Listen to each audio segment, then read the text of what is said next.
নমস্কার বন্ধুরা, আশা করি তোমরা সকলে খুব ভালো আছো আর আমি ভালো আছি। আমার চ্যানেলে তোমাদের আরও একবার স্বাগত।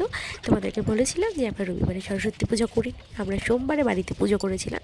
তো যেহেতু সোমবারে খুব সকাল সকাল তিথি ছিল, আর তার জন্য অনেক সকাল থেকে উঠেই স্নান টান সেরে এই যে পুজোর সব জোগাড় করতে বসে পড়েছি। আর এই যে এখানে আমি ফল ফুল সব কেটে একদম রেডি করে রেখেছি, ফুলও সাজিয়ে রেখে দিয়েছি। তো সব কিছু হওয়ার পর একটুখানি আলপনা দিয়ে দিলাম যেখানে ঘট বসানো হবে সেখানে। আর এই যে আমি আসনও রেডি করে নিয়েছি। আর এই যে আমাদের মায়ের মা সরস্বতীর মূর্তিও আমি ওখানে আপাতত বসিয়ে দিয়েছি। তো বসিয়ে মূর্তি বসানোর পর একটা মালা আনা হয়েছিল, তো সেটাও আমি সরস্বতী মায়ের গলায় পরিয়ে দিলাম। আর এই যে এখানে দেখো সব রেডি হয়ে গেছে, আর আমি ঘরের পুজোও দিয়ে দিয়েছি, কিন্তু পুরোহিত মশাই তখনও আসেননি। আর এই যে এখানে সবাই বসে আছে অঞ্জলি দেওয়ার অপেক্ষায়। তো এই যে এখানে সবাই এসেছে দেখতে পাচ্ছ। তো অনেক অপেক্ষার পর আর মাত্র 5 মিনিট সময় ছিল হাতে, তার একটু আগেই পুরোহিত মশাই চলে এসেছেন।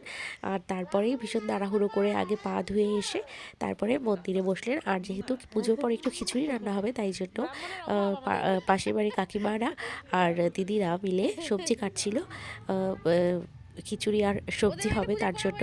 আর এই যে পুরোহিত মশাই খুব তাড়াতাড়ি যে যেন সময়ের মধ্যে ঘরটা স্থাপন করতে পারে, তার জন্য তিনি তাড়াতাড়ি মন্দিরে চলে গেলেন। আর মা এখানে হেল্প করছে পুরোহিত মশাইকে, যা যা লাগবে সব তো রেডি করাই ছিল, তবুও যা যা আরও বাকি ছিল সেগুলো মা আগেই দিচ্ছিলেন। আর এই যেখানে ঘট বসানোও হয়ে গেল। তো আমরা ভেবেছিলাম যে সময়ের মধ্যে হয়তো আমরা অঞ্জলি দিতে পারবো না, কারণ 9:52-তে শেষ ছিল, মানে পঞ্চমী শেষ হয়ে যেত। কিন্তু পুরোহিত মশাই এসেছেন তখন বাজে 9:45 মতো। তো তার মধ্যেই ঘরটা বসানো হয়েছিল। তো যাই হোক, সব কিছু কষ্ট করে করার পর সময় মতো আমরা অঞ্জলি দিতে পেরেছি, সেটাতেই শান্তি। আর এই যেখানে ঘট বসানো হয়ে গেছে, সবাই মিলে আমরা পুজোতে বসে গিয়েছি।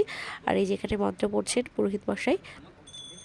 তো তারপরে সব পুজোর যা যাবতীয় করার পর আমরা সকলে মিলে অঞ্জলি দিলাম, বেশ ভালো করেই কাটালাম। তো ভেবেছিলাম যে আমরাই শুধু অঞ্জলি দেবো, কিন্তু তবুও মানে মা সরস্বতীর কৃপায় আর অনেকে এসেছিল অঞ্জলি দেওয়ার জন্য।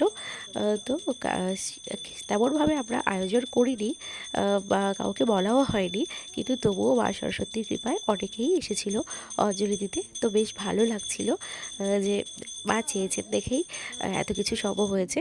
তো এই যেখানে অঞ্জলি দেওয়া হচ্ছে, পঞ্চপ্রদীপের তার নেওয়া হয়ে গিয়েছে।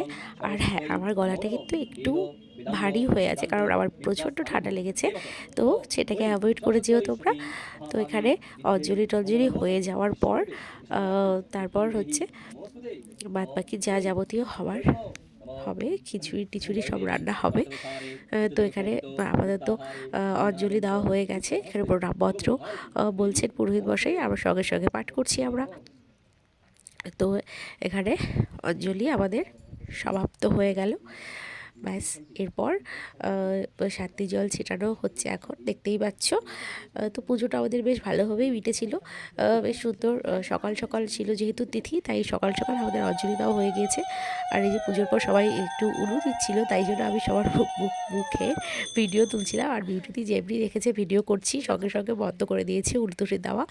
আর এই যে এখানে মিষ্টি দোকানে নিয়ে যাচ্ছিলো সেই পঞ্চপ্রদীপটা সবাইকে দেওয়ার জন্য। আর তারপর পুজোর পরে সবাই মিলে একটু ফটোশ্যুট করছিলাম। আর এই যেখানে সবজি অর্ধেক কাটা হয়েছে, তো সবাই মিলে সবজিগুলো কেটে দিল। আর এই যে এখানে আমি সবজি বসিয়েও দিয়েছি। আর এই যে খিচুড়ি হবে, সেই খিচুড়ি সবজি হয়ে গিয়েছে, এবার খিচুড়িও হয়ে গেল। এবার তার মাঝখানে আমাদের এই সুন্দরী পাকা বুড়ি চলে এসেছিলো আমাদের বাড়িতে, তাই ওকে একটু ভিডিওতে নিয়ে নিলাম।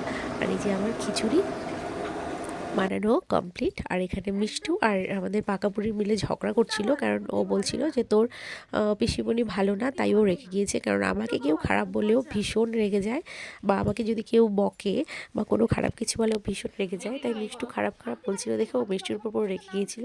তো তারপরে সবাই যারা যারা অঞ্জলি দিয়েছিল তারা সবাই এসেছিলো, খিচুড়ি খেলতে খাওয়া দাওয়া হলো। তো এই যে কিছু ছবি তুলেছিলাম, সেগুলোও তোমাদের সঙ্গে শেয়ার করলাম। তো ব্লগটি তোমাদের কেমন লাগলো আমাকে কমেন্ট করে অবশ্যই জানিও। আজকের মতো এই পর্যন্তই, দেখা হবে নেক্সট ব্লগে। টাটা।